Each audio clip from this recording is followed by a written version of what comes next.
நீங்கள் மற்ற கிரைண்டர்னா தான் நீங்கள் கையை வச்சு வடிச்சே ஆகணும். நம்ம கிரைண்டரை பொறுத்தளவுக்கு கையை வச்சு வடிக்க தேவையில்லை. ஜஸ்ட்டு இப்படி எடுத்து விட்ருக்கு. மேலே நீங்கள் தேங்காய் வச்சுக்கலாம். கையை வச்சு பண்ணுறதுனால எதுவும் ஆகாது, பயப்பட தேவை இருக்காது. அரோமாவில் வச்சுட்டு நீங்கள் ஒரு தேங்காய் துருவுறதுக்கு 2 நிமிஷம் 3 நிமிஷம் ஆகும். இதை பாருங்கள், நல்லா 2 மூடி எடுத்து வச்சுட்டு ஜஸ்ட்டு அப்படியே வச்சு இதை பாருங்கள் முன்னாடியும் சுத்தம், அப்படியே நின்று பின்னாடியும் சுத்தம்.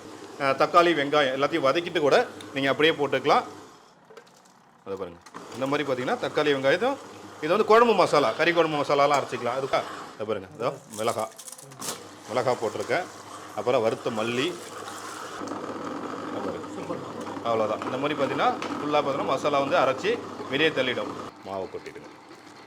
இப்போ இது கூட நீங்கள் வேறு ஏதாவது மிக்ஸ் பண்ணணும்னு நினச்சோம் அப்படின்னா நம்ம மிக்ஸ் பண்ணிக்கலாம். உங்களுக்கு 2 நிமிஷத்தில் பார்த்தோம்னா சூப்பராக பிசைஞ்சு கொடுத்துரும். ஃபுல்லாக பார்த்தீங்கன்னா ரெடி ஆயிடுச்சு உங்களுக்கு. இன்னைக்கு நம்ம பார்க்க போகிற வீடியோ பார்த்தீங்கன்னா அம்மிக்கல்ல ஆட்டாங்கல்ல என்னென்ன விஷயம் பண்ணுமோ அத்தனை விஷயமும் இந்த ஒரு கிரைண்டரில் பண்ணலாம். நம்ம மாவு ஆட்டுறது மட்டும்தான் பழைய வீடியோவில் பார்த்துருப்போம். ஆனால் இதில் மசாலா சட்னி எல்லா விஷயமும் ஒரே கிரைண்டரில் பண்ணலாம். ஆனால் இது லைவாக நீங்கள் காட்டிடுறீங்களா?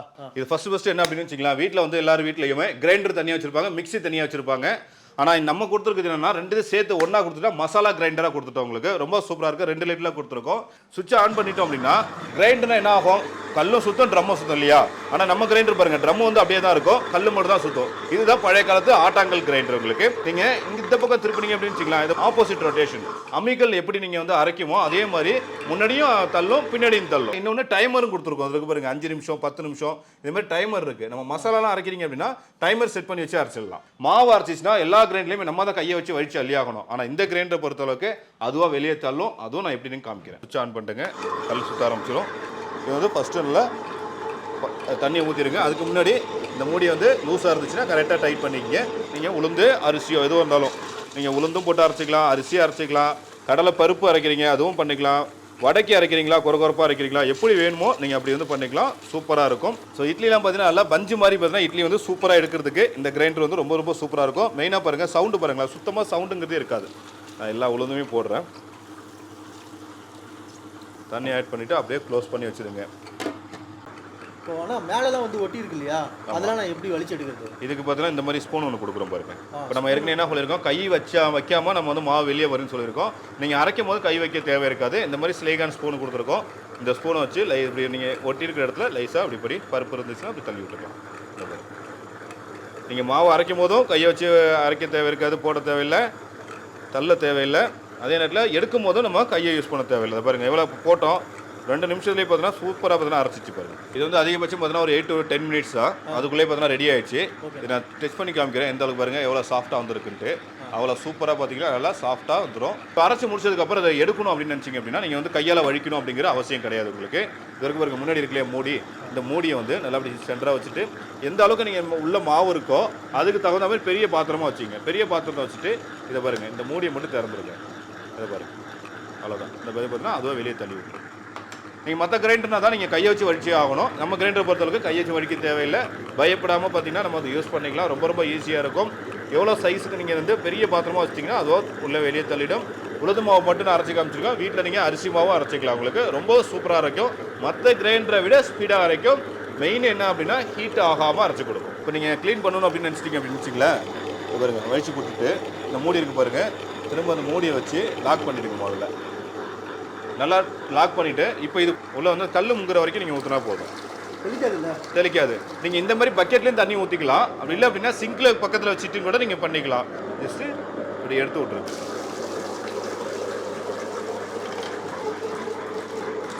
ஓப்பன் பண்ணிட்டு அப்படின்னு சொல்லிட்டு பார்த்தலாம். அவ்வளோதான். ஒரு 99% 90% கழுவிடுச்சு உங்களுக்கு. அதுக்கப்புறம் இப்போ நீங்கள் இதை சும்மா டேப்பை திறந்து விட்டு நீங்கள் காமிச்சாலே ஈஸியாக வாஷ் ஆகிடும். அப்புறமேலுக்கு இந்த ட்ரம்மை எடுத்து நீங்கள் வாஷ் பண்ண நினச்சிங்கனாலும் இந்த ட்ரம் எடுத்து ஈஸியாக வாஷ் பண்ணிக்கலாம். அடுத்து வந்து பார்த்தீங்கன்னா இந்த அட்டாச்மெண்ட் தான். இது பாருங்கள், இது வந்து தேங்காய் துருவுறது தான். இது கொடுங்க, இது வந்து மேலே வச்சுருங்க. ஓகே, மேலே வச்சுட்டு அவ்வளோதானா? ஆமாம் அவ்வளோதான். மேலே வச்சுட்டு நீங்கள் இதை ஆன் பண்ணுங்கள், சுற்ற ஆரம்பிச்சிடும். இது மேலே நீங்கள் தேங்காய் வச்சுக்கலாம். கையை வச்சு பண்ணுறதுனால எதுவும் ஆகாது, பயப்பட தேவை இருக்காது. அரோமாவில் வச்சுட்டு நீங்கள் ஒரு தேங்காய் துருவுறதுக்கு 2 நிமிஷம் 3 நிமிஷம் ஆகும். இதை பாருங்கள், நல்லா 2 மூடி எடுத்து வச்சுட்டு ஜஸ்ட்டு அப்படியே வச்சு இதை பாருங்கள் தேங்காய் உள்ளே பாருங்கள். சரிதா? அருமையாக பார்த்தீங்கன்னா துருவிக்கலாம். உங்களுக்கு சீக்கிரம் முடிஞ்சிடும். ஸோ எனக்கு வந்து ஓவராலாக முடிஞ்சிச்சு. இந்த பக்கம் முடிஞ்சிச்சு. இப்போ நான் இந்த பக்கம் திருப்பி விட்டு பண்ணுறேன். இப்போ நீங்கள் ஒரு தேங்காய் 2 தேங்காய் இல்லாமல் 10 தேங்காய் 20 தேங்காய் அப்படி இருந்தாலும் சிம்பிளாக பார்த்தீங்கன்னா ஈஸியாக துருவிக்கலாம். ஸோ துருவிட்டு எடுத்துருங்க. அவ்வளோதான். ஓகே, இது நீங்கள் அப்படியே சட்னிக்கு யூஸ் பண்ணிக்கலாம், இல்லை வேறு ஐட்டத்துக்கு யூஸ் பண்ணாலும் யூஸ் பண்ணிக்கலாம். ஒருவேளை சட்னி அரைக்க போகிறீங்க அப்படின்னா இது ஆல்ரெடி நீங்கள் மிக்சியில் போட்டு அரைக்கணுங்கிற அவசியம் கிடையாது. இதையே சட்னி அரைச்சிக்கலாம், உங்களுக்கு மசாலாவும் அரைச்சிக்கலாம். அது எப்படிங்கிறதையும் காமிக்கிறேன். திரும்ப நம்ம பழையபடி மாவு அரைச்ச அதே கல் தான் நீங்கள் லாக் பண்ணிவிடுங்க.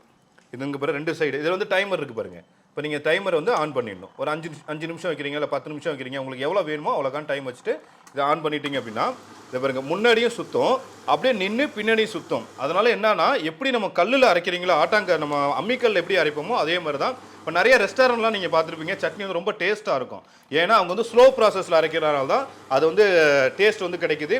சீக்கிரம் கெட்டு போகாது, புளிக்காமல் இருக்கும். அவ்வளோதான். இதேமாதிரி சட்னி நீங்கள் கடல சட்னி, பருப்பு சட்னி, தக்காளி சட்னி, தேங்காய் சட்னி எல்லா சட்னியும் அரைச்சிக்கலாம். இது கூடவே நீங்கள் மசாலா அரைக்கிறீங்க, ஒரு கறி குழம்பு மசாலா அரைக்கிறீங்க, இல்லை வந்து ஒரு சாம்பார் மசாலா, இல்லை வத்தக்குழம்பு மசாலா, இந்த மாதிரி அரைக்கிறீங்க அப்படின்னா அதை விட்டு பாருங்கள், தக்காளி வெங்காயம் எல்லாத்தையும் வதக்கிட்டு கூட நீங்கள் அப்படியே போட்டுக்கலாம். அதை பாருங்கள், இந்த மாதிரி பார்த்தீங்கன்னா தக்காளி வெங்காயத்தும் இது வந்து குழம்பு மசாலா, கறி குழம்பு மசாலாலாம் அரைச்சிக்கலாம். அது கூடவே பார்த்தீங்க அப்படின்னா மிளகாய், மல்லி, பூண்டு இதெல்லாம் வதக்கி வறுத்துட்டு என்ன பண்ணுவீங்கன்னா நீங்கள் அரைப்பீங்க. அதுக்கு போடுவீங்களா? அதை பாருங்கள், அதோ மிளகாய் போட்டிருக்கேன், அப்புறம் வறுத்த மல்லி. பழைய காலத்தில் பார்த்தீங்கன்னா அவ்வளோ டேஸ்ட்டாக இருக்குன்னு சொல்லுவாங்க. இப்பவும் எல்லாம் சொல்லிட்டு இருக்குது. பாரம்பரிய ஹோட்டல் எங்கே இருக்குன்னு தேடி போகிறாங்க. என்ன காரணம் அப்படின்னா, நம்ம அந்த காலத்தில் வந்து மசாலா வந்து அம்மியில் அரைச்சி தான் மீன் குழம்பு மசாலா, வட்ட குழம்பு, மட்டன் மசாலா, சிக்கன் மசாலா வைக்கிறாங்க. அதுதான் டேஸ்ட் நல்லாயிருக்கும். அதே டேஸ்ட்டு இதில் கிடைக்கும். ஏன்னா இது வந்து பார்த்தீங்கன்னா பார்த்தாலும் தெரியும், முன்னாடி சுத்தம் பின்னாடி சுத்தம், ஸ்லோவாக சுற்றுறதுனால நல்ல டேஸ்ட்டு கிடைக்கும், சூடாகாது. பழைய காலத்தில் சாப்பிட்டா அதே டேஸ்ட்டு வேணும் அப்படின்னு நினைக்கிறவங்களுக்கு கண்டிப்பாக அந்த கிரைண்டர் தேவை. இப்போ வழக்கமான எல்லா கிரைண்டருமே ஒரே மாடலாக சுற்றிக்கிட்டு இருக்கும், பார்த்துருப்பீங்க. அதில் வந்து பார்த்தீங்கன்னா சில இதுக்கு முன்னாடி வந்த கிரைண்டர்லையும் சட்னி அரைக்கிறதுக்கு மசாலா ட்ரம்னு ஒன்று தனியாக கொடுத்துருப்பாங்க. அதுலேயும் என்ன ஆகுனா ஸ்பீடாக சுற்றும், ஒரே மாடல் தான் சுற்றும். ஆனால் இதில் நம்மளுக்கு ஆப்போசிட் டைரக்ஷன் சுட்டுறதுனால கல்லில் அரைக்கிற மாதிரி, கையால் அரைக்கிற மாதிரி பக்குவம் அப்படியே இருக்கும். தண்ணி ஊற்றுறதுமே வந்து நம்ம அங்கேயும் ஊற்றிக்கலாம், இங்கேயும். ஆமாம், உள்ளே திறந்துட்டையும் ஊற்றிக்கலாம். அல்ல மசாலா ஓடும்போது மேலே தெரிக்கும் எனக்கு அப்படின்னா அதை மூடி வச்சுட்டு இந்த மூடியில் இருக்கிற இந்த இடத்துல தண்ணி ஊற்றுனீங்கன்னா போதும். ஸோ டைரெக்டாக தண்ணி அப்படியே பூ சாரில் மழைகிற மாதிரி உள்ள வந்து சூப்பராக ஊற்றும். அரைச்சி முடிச்சிருச்சு. நம்ம வச்ச டைமிங் பார்த்தீங்கன்னா 10 நிமிஷம். கரெக்டாக நம்ம பேசி முடிக்கிறதுக்குள்ளே முடிஞ்சிச்சு. மசாலா ரெடி. இப்போ இதை எடுக்கிறதுக்கும் நம்ம வந்து கையை வச்சு வடிக்க தேவை இருக்காது உங்களுக்கு. அதே மாதிரி நீங்கள் இந்த மூடியை திறந்து விட்டுட்டீங்க அப்படின்னா அப்படியே வெளியே வந்துடும். அதுவும் நம்ம செஞ்சு காமிக்கிறேன். அவ்வளோதான். இந்த மாதிரி பார்த்தீங்கன்னா ஃபுல்லாக பார்த்தீங்கன்னா மசாலா வந்து அரைச்சி வெளியே தள்ளிடும். இப்போ வழக்கமாக நம்ம வந்து கையாலலாம் எடுக்கிறோம் அப்படின்னு வச்சுக்கலாம், கை எரியும் சில பேருக்கு, மிளகாய் போட்டதுனால கை எரிச்சலாக இருக்கும். அந்த மாதிரிலாம் இல்லாமல் சூப்பரான பார்த்தீங்கன்னா உங்களுக்கு மசாலா வந்து ரெடி ஆயிடுச்சு. கறி குழம்புக்கு மசாலா. ஆமாம், வாசனையை பார்த்தீங்களா எப்படி இருக்குன்ட்டு. வாசனை. நம்ம போட்ட மசாலா எவ்வளோ திக்னஸாக இருந்துச்சு, ஆனால் எந்த அளவுக்கு அரைச்சிருக்குன்னு பாருங்கள். சூப்பராக அரைச்சிடும்.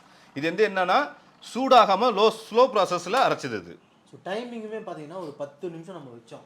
10 நிமிஷத்தில் நம்மளுக்கு சூப்பரான நல்லா அரைச்சி கொடுக்கும். ரொம்ப கஷ்டமான வேலைன்னு நினச்சிட்டு இருக்கு, எல்லார் வீட்லையும் நினச்சிட்டு இருப்பாங்க. சப்பாத்தி மாவு பிசைறது.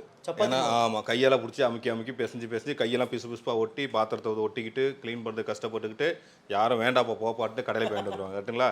ஆனால் நம்ம அந்த கிரைண்டர் இருந்துச்சுன்னா சூப்பராக பார்த்தோன்னா இது வரைக்கும் செஞ்சது மட்டும் இல்லாமல் இந்த ஐட்டத்தையும், அதாவது சப்பாத்தி மாவு பிசைறதுக்கும் சூப்பராக யூஸ் பண்ணிக்கலாம். அதுக்கு தான் இந்த அட்டாச்மெண்ட்டு எக்ஸ்ட்ரா கொடுக்குறோம். இது வந்து பார்த்தீங்கன்னா இந்த ஃபுல் அண்ட் ஃபுல் பார்த்தீங்கன்னா ஸ்டெயின்லெஸ் ஸ்டீலில் ஹெவி ராடில் கொடுத்துருக்கோம். துருவெல்லாம் பிடிக்காது. எடுத்து மேலே வச்சுருங்க, உள்ளே போட்டுருங்க. அவ்வளோதான். உள்ளே போட்டுட்டு வழக்கமாக எப்படி நம்ம டைட் பண்ணுறோமோ அதேமாதிரி டைட் பண்ணுறது தான். இதில் வந்து பார்த்தீங்கன்னா 2 கிலோ 3 கிலோ 2 கிலோ வரைக்கும் நீங்கள் தாராளமாக மாவு பிசைஞ்சிக்கலாம். வழக்கமாக இப்போ 1 கிலோ வீட்டில் மாவு பிசைறீங்க அப்படின்னா குறைஞ்சபட்சம் ஒரு 10 நிமிஷமாக தான் ஆகும். அதுக்கு மேலே தான் ஆகும். நான் குறைஞ்சபட்சம் சொல்கிறேன், ரொம்ப ஸ்பீடாக பிசைறவங்க அப்படின்னா ஒரு 10 நிமிஷமாக தான் ஆகும். ஆனால் இதில் மாவு பிசைறீங்க அப்படின்னா 1 கிலோ மாவுக்கு 2 நிமிஷத்தில் பிசைஞ்சு முடிச்சிடலாம். கையில் ஒட்டாமல் பிசையலாம், இந்த ட்ரம்லேயும் ஒட்டாமல் பேசலாம். எப்படிங்கிறத நான் காமிக்கிறேன் பாருங்க. கோதுமை மாவு மட்டும் பண்ணலாமா, இல்லை கோதுமை பரோட்டா மாவும் பேசலாம். இன்னொன்று பார்த்தீங்கன்னா பேக்கரி சின்னதாக பார்த்தீங்கன்னா ஹோட்டல் வச்சிருக்காங்க, பேக்கரி வச்சிருக்காங்க, வீட்டில் ரெடி பண்ணுறாங்க அப்படின்னா கூட அவங்களுக்கு பார்த்தீங்கன்னா மைதா மாவாக இருக்கட்டும், பேக்கிங் மாவு மிக்ஸ் பண்ணுறதா இருக்கட்டும், இந்த மாதிரி மாவு மிக்ஸ் பண்ணுறதுக்கு இது வந்து ரொம்ப சூப்பராக இருக்கும். மாவு கட்டி காட்டுவீங்க, காமிக்கிறேன். ஒரு முழு பாக்கெட்டு ஆசீர்வாத் ஒரு பாக்கெட் அப்படியே எடுத்துக்கிறேன் உங்களுக்கு. சுவிட்ச் ஆன் பண்ணிவிடுங்க. ஆன் பண்ணிவிட்டு மாவை கொட்டிடுங்க. இப்போ இது கூட நீங்கள் வேறு ஏதாவது மிக்ஸ் பண்ணணும்னு நினச்சோம் அப்படின்னா நம்ம மிக்ஸ் பண்ணிக்கலாம். உங்களுக்கு சில பேர் தயிர் மிக்ஸ் பண்ணுவாங்க, சில பேர் பனானா மிக்ஸ் பண்ணுவாங்க, அந்த மாதிரி பால் மிக்ஸ் பண்ணுவாங்க. அதெல்லாம் கூட வேண்டாம் மிக்ஸ் பண்ணிக்கலாம். சால்ட்டு வேணால் சால்ட்டு, ஆயில் தேவைன்னு நினைக்கிறவங்க கூட ஆயில் போட்டுக்க. இப்போ நம்மள்ட்ட அங்கே ஆயில் இல்லைங்கிறதுனால நம்ம போடல. ஆயில் வேணால் ஆயில் போடுங்க. ஆயில் போட்டுட்டிங்கன்னா கொஞ்சம் கூட பார்த்தீங்கன்னா ட்ரம்மில் சுத்தமாக ஒட்டவே ஒட்டாது. அப்புறம் நீங்கள் தண்ணி வந்து தேவையான அளவுக்கு தண்ணி ஊற்றிடுங்க.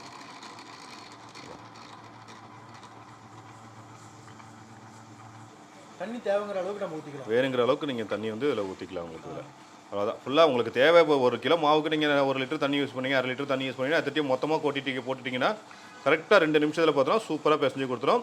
ஒரு 2 ஸ்பூன் ஆயில் போட்டுட்டிங்கன்னு வச்சுங்களேன், சுத்தம் வந்து ட்ரம்மில் ஒட்டாமல் வந்துடும். ஃபுல்லாக பார்த்தீங்கன்னா ரெடி ஆகிடுச்சு உங்களுக்கு. இப்போ வந்து நம்ம அப்படியே ஆஃப் பண்ணிவிட்டு நான் மாவு மட்டும் எடுத்து காமிக்கிறேன். அதை பாருங்கள், அவ்வளோதான், எடுத்துருங்க. வித்தின் 2 மினிட்ஸ் தான். நீங்கள் வந்து நீங்கள் கையால் பேசுனீங்கன்னா எவ்வளோ நேரம் ஆகும்? 10 நிமிஷம் 15 நிமிஷம் ஆகும். நல்லா நிறைய தண்ணி ஊற்றி பேசிஞ்சிருக்கு உங்களுக்கு. இதை பாருங்கள், கம்பியில் வந்து இதை எடுத்துருங்க. அவ்வளோதான். இந்த மாதிரி எடுத்துட்டிங்க அப்படின்னா மாவு பாருங்கள் அப்படியே எடுத்துக்கலாம். சூப்பராக வந்துடும். நல்லா ஃப்ரீயாக இருக்குது, மாவு லூஸாக இருக்குது. சூப்பராக பிசைஞ்சாச்சு. இதில் பாருங்கள் எவ்வளோ காரணம் ஒட்டியிருக்குன்ட்டு.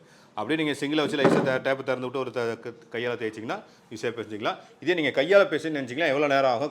கையெல்லாம் பிசு பிசுன்னு ஒட்டிக்கிட்டே இருக்கும் உங்களுக்கு. இது வந்து சூப்பராக பார்த்தீங்கன்னா சப்பாத்தி மாவு பிசைஞ்சிடலாம், இதேமாதிரி பரோட்டா மாவு பிசைஞ்சிடலாம். இது மட்டும் இல்லாமல் இந்த லிவரை யூஸ் பண்ணினீங்க அப்படின்னா நீங்கள் தயிருக்கு வந்து வெண்ணெய் எடுக்கிறீங்களே, அது கூட நீங்கள் இதில் பண்ணிக்கலாம் உங்களுக்கு. இந்த ஒரு கிரைண்டரில் பார்த்தீங்கன்னா மசாலா அரைக்கிறது, தேங்காய் துருவுறது, மாவு ஆட்டுறது, அது மட்டும் இல்லாமல் கோதுமை மாவு பிணையிறது, இது எல்லாமே பண்ணணும். கோதுமை மாவு மட்டும் இல்லை, நீங்கள் மைதா மாவில் நீங்கள் என்னென்ன பண்ணுமோ அதுவுமே பண்ணலாம். அது மட்டும் இல்லாமல் பேக்கரி வச்சுருக்கீங்க அப்படின்னா அந்த ஒரு விஷயத்துக்குமே இந்த ஒரு கிரைண்டர் யூஸ் ஆகும். மல்டிப்புளாக நீங்கள் யூஸ் பண்ணணும்னு நினச்சிங்கன்னா இந்த கிரைண்டர் வாங்கி யூஸ் பண்ணி பாருங்கள். இவங்களோட கான்டாக்ட் நம்பர் டீட்டெயில்ஸ் கொடுத்துருக்கேன், கால் பண்ணி டீட்டெயில்ஸ் தெரிஞ்சுக்கோங்க. நீங்கள் டேரெக்டாக வரணும் அப்படின்னா new bus stand, Salem new bus stand வந்தீங்கன்னா வாங்கிக்கலாம். ஆனால் நான் கொரியரில் வாங்கணும்னா அது எப்படி, என்ன விஷயம்னு சொல்லுங்கள். கொரியர் வாங்கணும் ஒன்றும் கிடையாதுங்க. நம்மளோட வாட்ஸ்அப் நம்பரை கான்டாக்ட் பண்ணுங்கள், அந்த டீட்டெயில்ஸ் எல்லாமே கொடுத்துட்றோம் உங்களுக்கு. ஸோ நம்ம லோக்கலில் இங்கே யூஸ் பண்ணுறதுக்கு இருக்குது, ஃபாரின் கண்ட்ரிக்கு யூஸ் பண்ணுறதுக்கு. இப்போ வந்து பார்த்தீங்கன்னா ஆஃபர் வந்து 1 இயர் ரீப்ளேஸ்மெண்ட் கேரண்டி கொடுத்துரும். அது இல்லாமல் 5 இயர்ஸ் வாரண்டியோட கொடுத்துருக்கோம். இன்னும் டீட்டெயில்ஸ் வேணும்னா வாட்ஸ்அப்பில் கான்டாக்ட் பண்ணலாம். ஒவ்வொருத்தர் வீட்லையுமே மிக்ஸி தனியாக, கிரைண்டர் தனியாக இல்லாமல் ஒரே பொருள் மசாலா கிரைண்டர் உங்கள் வீட்லேயும் இருக்கணும். வாங்கி யூஸ் பண்ணி பாருங்கள். யூஸ் பண்ணவங்க கமெண்ட் செக்ஷனில் எப்படி இருக்குன்னு சொல்லுங்கள். நெக்ஸ்ட் ஒரு நல்ல வீடியோவில் பார்க்கலாம். பாய்.